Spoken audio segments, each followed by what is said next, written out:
지난주 목요일 날 4개를 다시 샀습니다. 아, 4개를 또 추가 사셨어요? 예.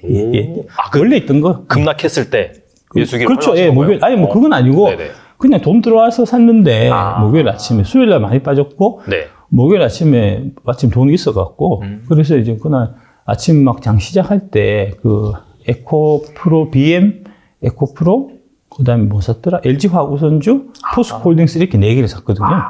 아침에 이제 장 시작할 때 시작하자마자 그냥 대충 샀는데 살 때는 보합이었어요. 끝날 때 그 에코프로가 그날 18%가 올랐네. 아, 그날 기억 깜짝 놀랐어요, 저도. 에코프로 BM은 한 16% 올랐나? 이거 재수네. 나 그랬지. 약간 공매도 쇼커버링 도구나? 약간 그런 게 아마 수요일 날 그 금감원장이 그렇게 얘기하고 해서 뭐 그런 거 하고 좀 공매도 하고 좀 관련이 있지 않았나 싶습니다, 사실. 그러면 이제 이것도 좀 궁금할 것 같은데. 예. 그 이사님께서 매수하신 종목 중에서 가장 좀 덜 오른 건 뭐예요? 약간 그런 거에 대한 SK 이노베이션이요. SK 이노베이션이요. 예. SK 이노베이션이 제일 덜 올랐지만 그렇다고 해서 제가 그 종목을 잘못 선정했다라고 생각하지는 않습니다. 근데 계속 약간 소외되어 있잖아요. 그렇죠. 그렇다면 그 소외되어 있는 이유가 무엇이고 앞으로 약간 좀 개선이 된다라고 한다면 어떤 포인트가 있을까요? 소외되고 있는 이유는 여의도의 무능함 때문이라고 생각합니다. 여의도의 이제 공무원적인 마인드 때문이라고 생각합니다. 예, 그게 왜 그러냐면 네. 이게 이제 여의도 애널리스트들이 다 자기 이렇게 이제 섹터가 있어요. 나발이가 있거든요. 그렇죠, 맞아요. 예. 네. SK 이노베이션은 정유 담당입니다. 그래서 정유 담당 애널리스트들이 그거를 담당을 해요. 평가를 해요. 근데 정유 담당 애널리스트들은 2차 전지를 내가 쓰려고 하면은 배워야 되잖아요. 공부해야 되잖아요. 근데 원래는 공부해서 배워서 쓰는 게 맞아요. 근데 공부하고 배워서 쓰기 싫으니까 안 써요. 그래서 이제 그러니까 어떻게 되냐면은 사실은 뭐 여기도 이제 2차 전지 담당 이제 애널리스트들 나와서 이제 계속 말씀하고 하시는데 그분들이 항상 추천하는 종목은 LG엔솔, 삼성SDI입니다. SK 이노베이션 추천하는 사람 한 번도 없었죠. 그런 것 같아요. 예, 그 사람 담당 업종이 아니라서 그래요. 예. 그래서 이제 2차 전지 담당은 SK 이노베이션 밑에 있는 SK온은 커버 안 하고 SK 이노베이션 담당하는 사람은 나는 정유만 하니까 SK는 커버 안 하고 그 커버 안 된 채로 그냥 있는 거예요. 그래서 안 오르는 겁니다. 라고 저는 생각합니다. 프라이스에서 상관했던 이유가 이게 이제 SK온이 이제 그래도 영업이익이 계속해서 나는 회사면 그러면은 아마 평가를 안 할 수가 없을 거예요. SK 이노베이션 이제 정유만 내가 하고 싶다고 해도. 근데 일단은 아직까지는 이제 영업이익이 안 나기 때문에 SK 이노베이션 담당자가 이거 영업이익도 안 나는 거 이거 가치 없는 거야 하고 제로로 놓고 그냥 이제 SK 이노베이션 정유 부분만 계속 얘기를 해도 뭐 크게 이제 무리가 없이 지금 진행되는 좀 그런 상황이다라고 볼 수가 있고요. 전구체가 관련해 갖고 회사별로 지금 진도에서 좀 차이가 있어요. 아까 이제 뭐 LG화학 얘기도 하고 이제 에코프로 얘기도 하고 하셨는데 지금 그 시기가 에코프로는 24년에 완공됩니다. 24년 말에 당장 내년 말에 완공됩니다. 네네. GM하고 하는 거는 LG화학은 한 27년? 28년에 완공되는 걸로 돼 있어요. 시간 갭이 상당하네요. 예. 그게 왜 그러냐면 전구태도 뚝딱 되진 않아요. 그 기술이 필요하거든요. 예. 그래서 에코프로는 사실 이 전구체 사업을 옛날부터 이제 이동 시장님께서 좀 선견지명이 있으셔갖고 앞으로 이 광물이 중요해질 거다. 우리 미리 준비해야 된다 해갖고 2017년부터 사업을 준비했어요. GM하고 지금 합작해갖고 2017년에 그 합작법인을 만들어갖고 그 포항의 캠퍼스에 이제 그게 완공된 게 작년이고요. 그 작년에 그게 이제 에코프로가 전구체 공장에 실적이 찍히기 시작하고, 그 다음에 수산 리튬 공장에 실적이 찍히기 시작하고, 그러면서 주가가 6배가 오른 거거든요. 당연히 올랐어야 되는 주가가 오른 겁니다. 그래서 이제 그 전구체 사업 쪽에서 가장 지금 앞서 있는 게 에코프로고, 그 다음에 이제 포스코는 이제 포스코 퓨처엠에서 전구체 사업을 하거든요. 네. 거기는 이제 에코프로보다는 조금 늦고 이제 LG화학보다는 빠르고 LG는 사실은 LG화학 시절부터 이제 이 배터리 쪽에 좀 이렇게 포커싱을 많이 했었기 때문에 워낙 하는 사업이 많잖아요. 그렇죠. 양극재도 하고 네. 뭐 다양하게 하니까 전구체까지는 사실 광물 쪽을 사실 좀 신경 쓸 일이 없었고요. LG화학은 솔직히. 그다음에 또 문제가 뭐냐면 이제 원래 LG화학 쪽에서 이제 그 광물이나 이런 부분들을 이제 공급해 주던 데는 LG 상사였습니다, 옛날에. 지금 그게 이제 LX 인터내셔널도 기업 분리돼가지고 이제 그렇죠. 나가 있잖아요. 네네. 그러다 보니까 LG그룹 내에 광물할 수 있는 회사가 없어요. 그래서 이제 뒤늦게 LG화학에서 이제 자체적으로도 좀 하고, 그 다음에 이제 고리안하고 이제 또 조인트 벤처 해가지고 고리안 좀 힘을 좀 빌리기도 하고, 일부는 이제 포스코가 그룹이 잘 돼 있으니까 광물 쪽은, 그래서 포스코 그룹 쪽에 많이 좀 의존하기도 하고 하면서 지금 진행하고 있는 거거든요. 에코프로 머티리얼즈가 이제 예. 상장 예비 심사 청구를 했어요. 아마 이 에코프로 급등할 때 또 이렇게 해가지고 약간 이슈도 좀 작용을 한 것 같아요. 예. 그래서 이제 근데 에코프로나 에코프리엠 주가에 부정적인 영향을 끼칠 것이다. 이 기사가 나왔거든요. 네. 이거 한번 읽어보셨죠? 예, 기사 네네. 봤습니다. 네네. 예, 네. 기사 잘못된 거고요. 네네. 예, 긍정적인 효과를 많이 끼칠 겁니다. 그러니까 자꾸 오해하시는 게 뭐냐면 네. 카카오가 주가가 많이 떨어진 게 자회사를 상장해서 떨어진 게 아니고요. 자회사를 상장할 때는 주가가 계속해서 올랐어요. 카카오게임즈, 카카오뱅크, 카카오페이 상장할 때마다 주가가 계속해서 올랐고, 나중에 떨어지고 난 다음에 자회사나 저렇게 상장시키고 하니까 주가가 떨어지지. 우리가 그렇게 얘기했던 거거든요. 선호가 틀린 거예요. 카카오가 주가가 떨어진 거는 사실 이제 뭐 그런 문제보다도,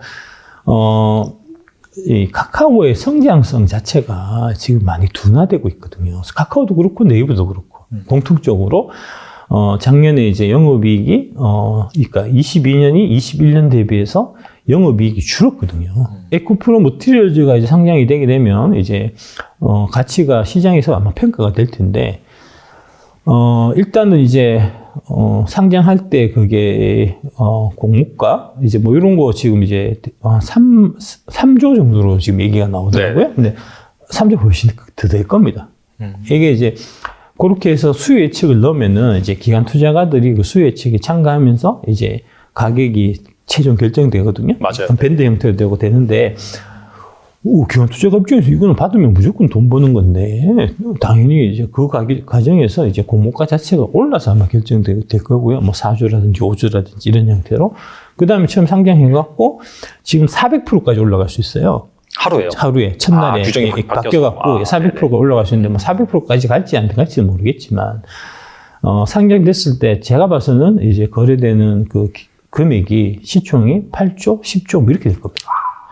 왜 그러냐면 이게 전구체가 사업이 되게 큰 사업이에요. 이제 양극재 있잖아요. 네. 그러니까 양극재만큼의 값어치가 있는 사업이 사실은 전구체 사업입니다. 안 그렇겠습니까? 그죠? 그러니까 전구체가 양극재 들어갈 때 전구체 가격이 대략 한 70% 정도 원가를 차지를 하거든요. 그러니까 뭐 그 이전의 단계에서 이제 광물 쪽에서 받아와서 하는 게 있다고 하더라도 전구체 이제 그 가공하고 하는 과정에서 당연히 그 이제 마진이 양극재 만들 때만큼의 마진 부분은 분명히 생길 수 있는 이제 영업이익이 그 정도는 발생할 수 있는 그런 사업이니까 에코프로 BM이 지금 이제 양극재에서 탑이고 그게 뭐 20몇 조 하죠? 20조, 30조 하잖아요, 시총이. 그러면 당연히 에코프로 머티리얼스도 장기적으로 봐서는 20조, 30조 돼야 되는 회사거든요. 단순 계산하면 70% 정도는 줘야 되는 그런 그렇죠. 밸류에이션이 나오죠. 예, 그렇죠. 예, 그러니까 뭐 15조, 20조는 충분히 가야 되는 거니까. 아직까지는 이제 그 정도는 아닙니다. 왜냐하면 네. 지금 막 사업을 시작해서 에코프로 같은 경우도 전구체는 중국 애들한테 배워갖고 이제 확장하는 그런 단계이기 때문에 이게 1대1로 매치는 안 돼요. 아마 한 30% 정도 전구체, 에코프로 BM에서 만드는 양극재의 지금 한 30% 정도의 전구체를 에코프로 머티리얼스 되는 그런 구조거든요. 근데 이게 이제 IRA 때문에 계속해서 이거는 늘어날 거잖아요. 결국은 이제 100%를 다 이거 거 써야 되고, 에코프로 BM은 좀 나눠갖고 말씀을 드려야 될 것 같습니다. 일단 이제 갖고 계신 분들은 이제 미리미리 영접해갖고 이제 수익 많이 나 계신 분들은 너무 욕심 부리지 마시고요. 한 20, 30% 정도는 좀 현천차를 해갖고 현금을 좀 갖고 계세요, 비상금을. 그, 피터 린치가 항상 하신 말씀이 뭐냐면 이제 주가의 등락은 누구도 못 맞춘다. 뭐 30%, 40% 빠지고 이거 아무도 예측 못 한다. 다만 그런 일이 가끔씩 있다는 것만 알 뿐이다라고 말씀하셨거든요. 그러니까 그런 일들이 왔을 때, 그러면 그런 일들이 왔을 때가 저가의 주식을 살 수 있는 좋은 기회잖아요. 그 좋은 기회를 안 놓치려면 현금이 있어야 될 거 아닙니까? 그래서 많이 벌었을 때는 한 20, 30%는 팔아갖고 현금 좀 갖고 계세요. 끝까지 먹으려고 한 푼 조금이라도 끝까지 안 주고 먹으려고 좀 끝까지 말고 많이 먹으신 분들은 한 20, 30%는 현금화 시켜갖고 비상금을 갖고 계시라는 말씀을 제가 드리고 싶고요.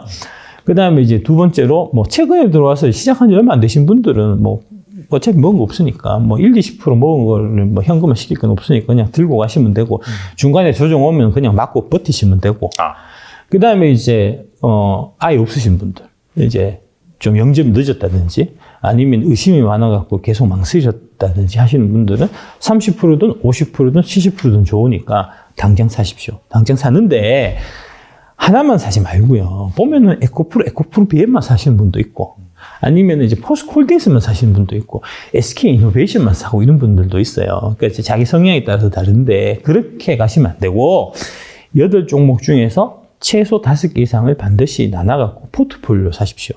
사는 거 중에서 이제, 그렇게 사면 일부분은 이제 최근에 많이 올랐고, 지금도 이제, 좀 되게 활발하게 움직이는 주식도 들어가 있을 거고, 8개 중에서 지금 별로 안 움직인 것도 있거든요. 대표적인 SK 이노베이션 같은 데도 그렇고, 뭐 LG화학도 그닥 오는 거 없고, LG엔솔도 마찬가지고 그렇거든요. 그러니까 뭐 그런 형태로 이제 최근까지 그게 재미가 없었고, 좀 움직임이 더딘 것도 있고, 그럴 겁니다. 그래서 그거를 이제 뭐 3대2로 하든 뭐 2대3으로 하든 뭐 그건 관계없는데 일단 5개로 사놓으면 그게 상호 보완작용을 일으켜갖고, 장이 좋을 때는 지금 잘 가고 있는 애들이 수익을 계속 많이 줄 거고, 장이 나빠질 때는 얘들은 좀 빠르게 떨어져도 그동안 못 올랐던 애들이 좀 덜 떨어져서 마음에 심신의 안정을 줄 거예요. 그러니까 주식을 하시는 목적이 돈을 벌기 위해서입니까? 행복하기 위해서입니까? 행복하기 위해서잖아요. 그렇죠. 후자죠. 예. 그 행복하려면 잠을 잘 자야 될 거 아닙니까? 그렇죠. 예. 5개로 분할해서 사시면 잠을 잘 잘 수 있습니다. 하나로 몰빵 치면 밤에 잠이 안 올 겁니다. 그러니까 뭐 행복하고 하기 위해서는 5개 이상 사셔야 되는 거고 반드시 다 사지 말고 한 70%까지는 괜찮아요. 이제 더 이상은 넘어가지 말고 나머지는 남겨두시고 그 상황에서 계속 올라가면 이제 사람이 마음이 그때 100% 다 샀으면 더 먹었을 건데 뭐 이렇게 또 생각할 수 있잖아요. 그런 생각을 좀 제발 좀 버려요. 그런 욕심을 좀 버리고 놀부심보를 좀 버리시고 그 30%는 갖고 있다가 많이 좀 떨어지고 무섭고 겁나고 이제 금융감독원장이 2차전지 주식들 조져야겠다 얘기해서 주가가 막 폭락하고 할 때 그때 사고 그죠? 그 다음에 이제 하여튼 뭐 미국하고 한국하고 중국하고 한국하고 뭐 전쟁한다든지 뭐 북한이 뭐 핵을 쏜다든지 해갖고 주가 작살나는 그때 사고 그럴 때 사기 위해서 한 30%는 남겨두고 사시라. 이제 그렇게 말씀드리겠습니다. 그렇게 하시면 그게 무리는 없을 것 같고요. 딴 거 사지 마십시오. 이제 8개 안에서 사시고 2차 전지도 8개 안에서 밖에 나가지 마시고 그다음에 2차 전지 밖에 이제 뭐 반도체나 뭐 그다음에 다른 것은 그것도 보지도 마세요. 그런 거 다 안 됩니다. 예. 8개 안에만 그렇게 사시고 하시면은 뭐 크게 문제 없이 이제 안정적으로 따뜻하게 올해 연말, 내년 연말, 그다음에 25년 연말을 맞이할 수 있을 거다. 안녕하세요. 여러분들의 기염둥이 배터리 아저씨입니다. 2차전지 주식 투자에서 크게 수익을 지금 거두고 계신 분들은 그 수익을 지키는 방법, 2차전지 투자를 계속 망설였던 분들한테는 2차전지에 어떻게 투자해야 되는지 그런 방법에 대한 강의를 제가 준비를 했고요. 2차전지 주식 전반에 대한 이해, 그 다음에 배터리 IC 종목이 왜 만들어졌는지에 대해서 아실 수 있을 거고, 근본적으로는 이제 주식의 가치 평가하는 방법에 대해서까지 제가 알차게 준비를 해놨으니까 99,000원이 전혀 아깝지 않게 그 돈의 10배, 100배 되는 거를 가져가실 수 있게끔 최선을 다해서 준비하도록 하겠습니다.